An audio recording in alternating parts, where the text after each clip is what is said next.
We are looking at page 514, question number 1. What qualifies Teddy Blue as a reliable source of information?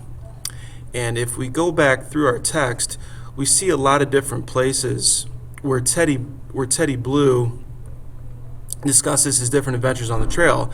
Up here I have highlighted where he discusses at the end of the day, Teddy Blue remembered they would go to the water barrel and rinse their mouths and cough and spit up black stuff, but you couldn't get it up out of your lungs.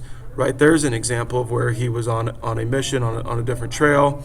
Over here I have, after you crossed the Red River and got out on the open plains, Teddy Blue remembered was sure a pretty sight to see them strung out for almost a mile.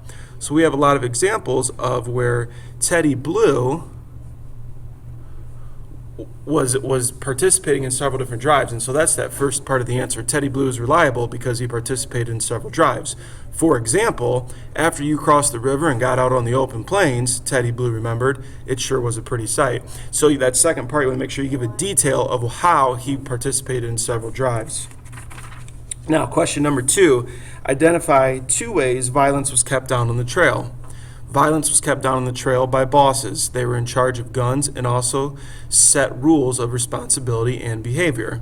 And if I go over back into my book, I had some of those examples highlighted. Let me go back to that. That's over on page 513 here, I believe I had highlighted that.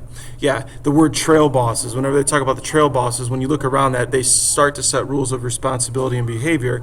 So that's how the violence was kept down. That's how you could have stated that. There is a second part to that question. Second part to that question asks, based on this information, what kind of person succeeded as a cowboy? And I'll stop the video here and we'll talk about that. What kind of person would succeed as a cowboy?